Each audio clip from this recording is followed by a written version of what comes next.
আসসালামু আলাইকুম প্রিয় দর্শক, welcome to my YouTube channel.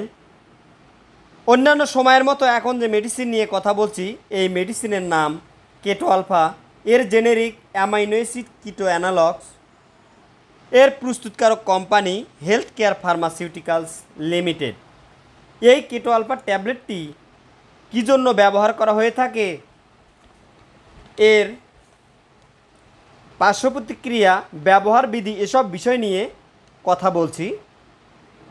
কেটো alpha ট্যাবলেটটি কিডনি রোগীর অ্যামাইনো অ্যাসিড বা আমিষের ঘাটতি পূরণের জন্য উন্নত মানের একটি ট্যাবলেট। এই কেটো আলফা এটি অ্যামাইনো অ্যাসিড দেহের রোগ প্রতিরোধ ক্ষমতা বৃদ্ধি করে, বিপাকের হার বৃদ্ধি করে এবং প্রোটিনের গঠনে সাহায্য করে, এমনকি ক্ষত সারাতেও একটি কার্যকরী ভূমিকা পালন করে থাকে এই কেটো আলফা ট্যাবলেট। এই ট্যাবলেটটিতে রয়েছে যেসব উপাদান: leucine, isoleucine, phenylalanine, valine, methionine, lysine, threonine, tryptophan, histidine, tyrosine, এসব উপাদানের সমন্বয়ে এই কেটো আলফা ট্যাবলেটটি 600 মিলিগ্রাম আকারে প্রস্তুত করা হয়েছে। বিবরণ: অ্যামাইনো অ্যাসিড কিটো অ্যানালগস ট্যাবলেট দীর্ঘমেয়াদী কিডনি রোগে নিউট্রিশন থেরাপি হিসেবে ব্যবহার করা হয়। অ্যামাইনো অ্যাসিড কিটো অ্যানালগ শরীরের প্রয়োজনীয় অ্যামাইনো অ্যাসিডের চাহিদা পূরণ করে এবং নাইট্রোজেনের মাত্রা কমিয়ে রাখে। অ্যামাইনো অ্যাসিড কিটো অ্যানালগস এবং কম প্রোটিন সমৃদ্ধ খাবার খেলে অনাকাঙ্ক্ষিত অপুষ্টির হাত থেকে শরীর সুরক্ষিত রাখে এই কার্যকরী কেটো আলফা ট্যাবলেট।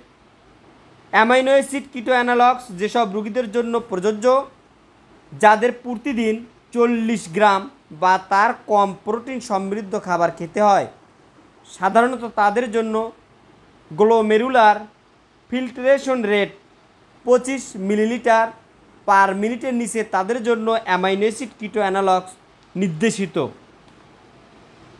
সেবন বিধি এবং মাত্রা: প্রাপ্ত বয়স্কদের জন্য 70 কেজি হিসেবে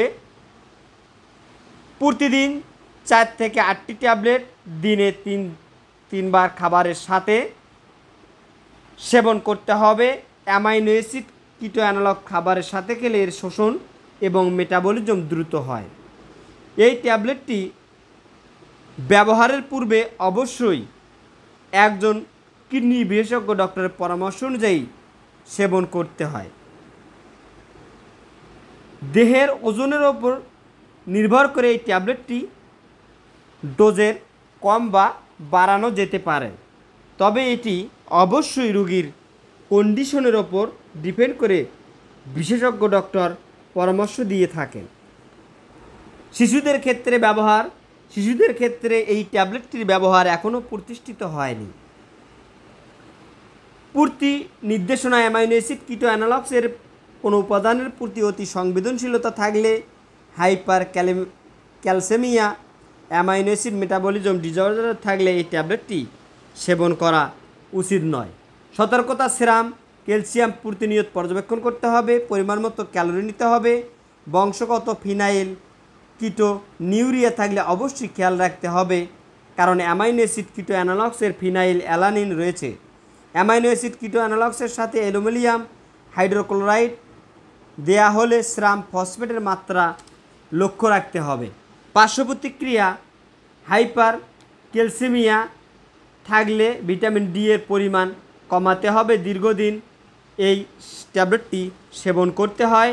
প্রেগন্যান্সি এবং মাতৃদুগ্ধকালীন সময়ে এই ট্যাবলেটটি ব্যবহার করা উচিত নয়। এতক্ষণ সাথে থাকার জন্য ধন্যবাদ। পরবর্তী ভিডিও দেখার অনুরোধ রইল। আসসালামু আলাইকুম।